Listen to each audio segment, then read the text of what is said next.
இந்த தை மாதம் முதல் தேதியிலே தமிழகமே எதிர்பார்த்து கொண்டிருந்த இந்த மாபெரும் ஜல்லிக்கட்டு விழா துவங்கி சிறப்பாக நடந்து கொண்டிருக்கின்றது.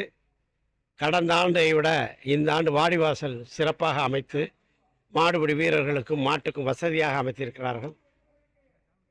பாதுகாப்பு ஏற்பாடுகள் நல்ல விதமாக செய்து நல்லா போய்கிட்டு இருக்கு. வீரர்களுடைய அவங்களுடைய தனித்தன்மையை வெளிப்படுத்தி மாடுகளை லாபமாக பிடித்து பரிசுகளை பெற்றுக்கொண்டிருக்கிறார்கள். காளைகளும் அவர்களுக்கு போட்டி போடும் விதமாக கலந்து கொண்டிருக்கிறது. ஆகையினால் தொய்வில்லாமல் விறுவிறுப்பாக இந்த ஜல்லிக்கட்டு நடந்து கொண்டிருக்கிறது. ஸ்கோர் போட்டு இந்த மாதிரிலாம் ஹாக்கி மாதிரி வச்சுட்டாங்க. அதாவது ஒவ்வொரு ரவுண்டு முடிவிலேயே எந்த வீரர் எத்தனை காலை பிடிச்சிருக்காரு அப்படின்றத தெரிவிக்கிறாங்க. அது ஏற்கனவே இருக்கும், ஆனால் அந்த மைக்கில் சொல்கிறவங்க சொல்லுவாங்க. இப்போ வந்து அது எழுத்துப்பூர்வமாக டிஜிட்டலில் தெரியும் போது அது வந்து இன்னும் நல்லாயிருக்கும். மாடுபிடி வீரர்கள் காளைகளுக்கு வந்து இன்சூரன்ஸ் பாதுகாப்பு இன்சூரன்ஸுன்றது நாங்கள் நடைமுறையில் வச்சுருந்தோம். தற்சமயம் வீரர்களுக்கு இன்சூரன்ஸ் இல்லை. வீரர்களுக்கு வந்து முழு பாதுகாப்பு கொடுத்துருக்கு அரசு.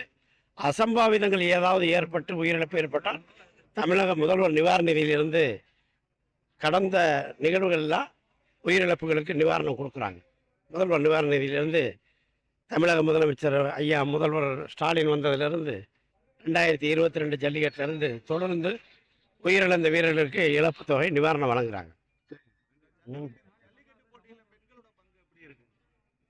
சொன்னேன்ல, பெண்கள் தான் 90% மாடை தயார் பண்ணுறாங்க. அவங்க இந்த மாட்டின் உரிமையாளர் அழைச்சி கொண்டு விட்டோன்னா அவங்க தான் பராமரிப்பாங்க. அவங்க தான் குடும்பம் அந்த மாடை தீவனம் வைக்கிறது எல்லாமே. ஆகையினால் சில பெண்கள் வந்து வாடிவாசல்லே வந்து மாடை அவுக்குறாங்க. அதனால் பெண்களுடைய பங்கு 90% இருக்குது. வீரர்கள் வந்து அவங்களுக்கே உள்ள தனித்திறமையை காமிக்கிறாங்க. பெண்கள் மாடை பிடிக்கணுன்றது வந்து ஒரு இயலாத காரியம். வாடிவாசலில் வந்து மாடை அவுக்குறாங்க.